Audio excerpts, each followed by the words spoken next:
Welcome back, everyone. The Cleveland Cavaliers took a big jump in their rebuild by trading for Donovan Mitchell. They went from being a team on the rise to immediately becoming a legitimate contender.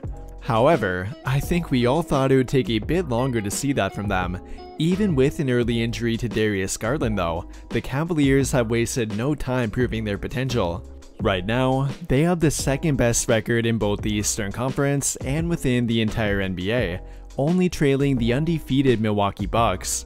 And for a team that was widely expected to have some growing pains, they are not showing any signs of it, with their only defeat coming to a very underrated Toronto Raptors team.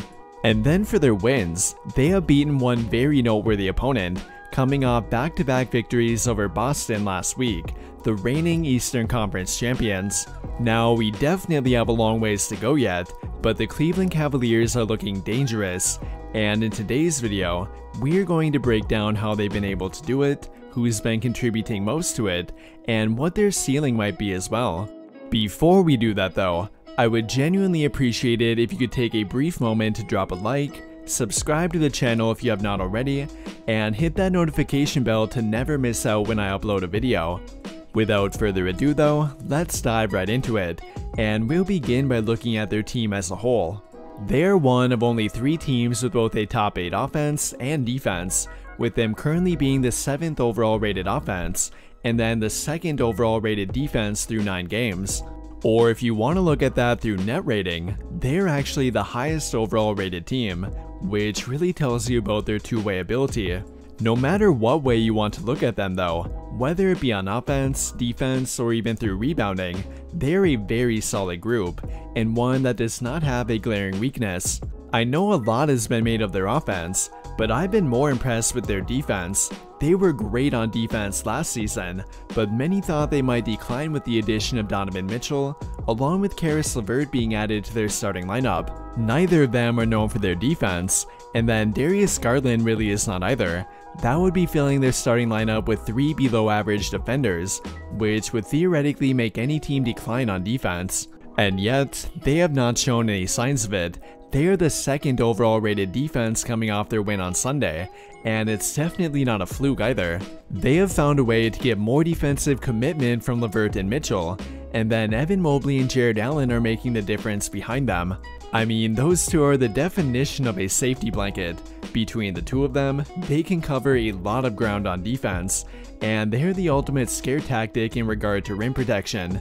But again, it's been more about getting the previously thought poor defenders to play better defense, which they definitely have been doing.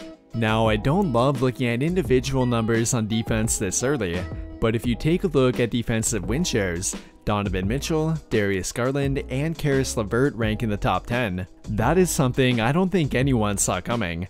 Again, those numbers can be a bit misleading this early on, but they are at least a good indicator of their commitment on defense. And it's not only them either. Dean Wade and Jared Allen ranked in the top 10 as well, which would give the Cleveland Cavaliers 5 players alone within the top 10. Evan Mobley is a bit further down at 60th overall, but that is likely due to him taking on tougher matchups. Regardless though, the Cavaliers have to be happy about their defense so far. I really don't think anyone can doubt their offense anymore, but if they can manage to be a top 5 defense with Donovan Mitchell, Darius Garland, and Caris LeVert in their starting lineup, then look out. And even if you want to say that all of that has been due to Evan Mobley and Jared Allen, that would not be particularly true, as the Cavaliers have done a great job at defending the perimeter thus far. They currently rank 4th in opponent 3-point shots attempted, 3rd in opponent 3-point shots made, and then 10th in opponent 3-point percentage, which is a great representation of their perimeter defense. Again, we definitely do need to see a bit more from them before making a final judgment, but they have looked very good on defense so far. How about their fit on offense though? We already went over their offensive rating, but how do they actually fit on offense? That was another thing that many people were worried about with the Donovan Mitchell trade. Could he and Darius Garland fit together? And then how would that affect their usage of Caris LeVert? They pretty much ran their entire offense around Garland last season. He was their primary ball handler, playmaker, and oftentimes scoring threat too.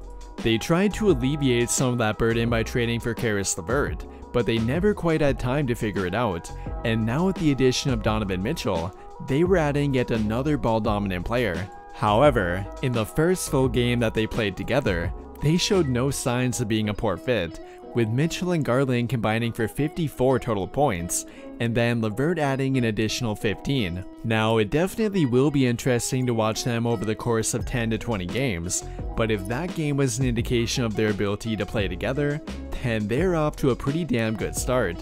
I mean, it was never a question about their ability to space the floor, or play out the ball at times either. It was simply about finding a balance between them on offense, and then not having them stand around when they don't have the ball. Evan Mobley and Jared Allen don't really need to isolate to make an impact on offense, but the other three definitely do at times, and figuring out how often to let them do that is key. Apart from that though, they've definitely not had a problem shooting the ball, and much of that is due to Donovan Mitchell and Caris LeVert, who are both shooting well over 40% from 3 through 9 total games. And with Darius Garland being a great 3-point shooter in its own right, that should only continue, if not even get better as they improve their fit on the court together. The only one I'm really worried about is Caris LeVert. He will now be transitioning to filling a third, and at times even a fourth scoring option role within their starting lineup, and we have yet to see him fill a role like that. Now, I have been pleasantly surprised with how well he's been shooting the ball, but I'm not sure that will continue, as he has only shot above 35% from 3 one time in his entire career. Then again though, he's never played for a great team before either, and the quality of shots he'll get with this team should theoretically help him improve. And that will be key for their starting lineup. If LeVert is not efficient, then it might be a better idea to bring him off the bench, but if he can keep this up, then their offense will absolutely thrive, as I really do not doubt Darius Garland and Donovan Mitchell. Even beyond all of them though, they have a pretty solid bench unit too. Kevin Love and Dean Wade have been looking great, Cedi Osman will be routinely productive, and then they will eventually be getting back Ricky Rubio as well. The only thing I think they are missing is a reliable 3-and-D wing player. Unfortunately, Isaac Okoro has not been looking too good off their bench, and they might have to find a better option through a trade. Whether or not Jay Crowder could be that for them is up for debate, but I do think they could use one.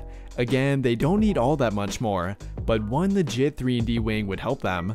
Other than that though, I can't find too much more to nitpick about them. They are all around a very solid team, and they're sending a message to the league right now. With all of that being said though, what do you guys think? What are your early takeaways on the Cleveland Cavaliers, and what do you think their ceiling might be? Let me know your thoughts by commenting down below and we can talk about it there. That will do it for this video though. Big thank you to those of you who took the time to watch until the end of this video, and until the end of all of my videos in general. I really hope you enjoyed it, and if you did, be sure to drop a like on the video, subscribe to the channel if you have not already, and turn on notifications to get notified right away when I drop a new video. But as always, thank you for watching and have a great day.